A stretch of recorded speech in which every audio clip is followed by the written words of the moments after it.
વડોદરાના અણખોલ ગ્રામ પંચાયતમાં કૌભાંડ આચરવામાં આવ્યું છે। પૂર્વ સરપંચ અને પૂર્વ તલાટી સામે ફરિયાદ કરવામાં આવી। સંદેશ ન્યૂઝની ટીમ અણખોલ ગામ પહોંચી। કૌભાંડી પૂર્વ સરપંચ તરલિકા પટેલ ફરાર છે। 1.62 કરોડની ઉચાપતની ફરિયાદ નોંધાઈ છે। ગ્રામજનોમાં ભ્રષ્ટાચાર અંગે ભારે આક્રોશ પ્રવર્તી રહ્યો છે।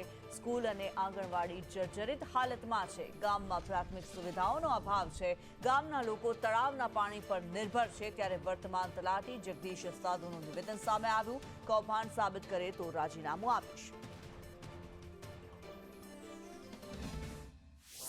આમ તો 10 વર્ષથી પાણી ભરાઈ જાય છે આંગણવાડી। અચ્છા, વરસાદનું પાણી ઓકે। અચ્છા, રજૂઆતો કોને કોને કરી?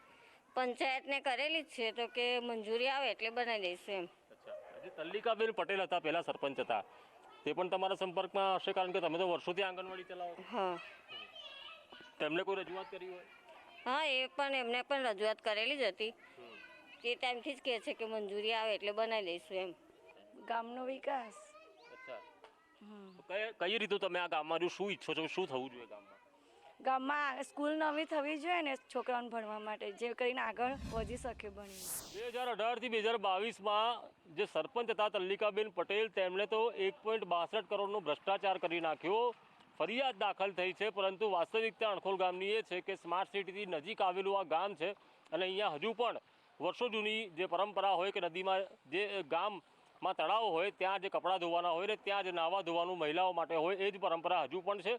અને આ વાસ્તવિકતા છે કે આ વડોદરા શહેરની નજીક આવેલું ગામ છે કે જ્યાં હજુ પણ મહિલાઓ તળાવના કિનારે કપડાં ધોવે છે। ના તો પીવાના પાણીની વ્યવસ્થા ગ્રામ પંચાયતે કરી છે, ના કપડાં ધોવાની કરી છે। બાપા બહુ જ કીધું કે લોટ કહેવા જ જો હશે, અમે પંચાયત બધાને કહેવા જ જો હશે, પણ કોઈ સાંભળતું જ નહીં અમારું। આ તલ્લિકાબેન પટેલ હતા સરપંચ અહીંયાના, તલ્લિકાબેન પટેલ, તેને કશું નહીં કરી બાપા।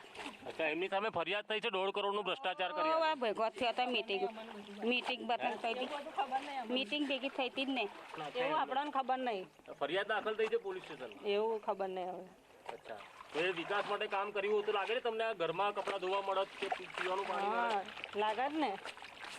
કેટલા ટાઈમથી આવું ને આવું કપડાં ધોવા તલાવવાનું અને પીવાનું પાણી વેચાતું જગનું લેવાનું। જે કામ માટે સરકાર ગ્રાન્ટ આપતી હોય તે વિકાસના કામમાં વાપરવા માટે, તેના બદલે પોતાનો વિકાસ કરતા આખરે આ ભ્રષ્ટાચાર બહાર આવ્યો છે અને ફરિયાદ નોંધાઈ છે। કેમેરા પર્સન નિકેશ વડન સાથે કુણાલ શર્મા, સંદેશ ન્યૂઝ, વડોદરા।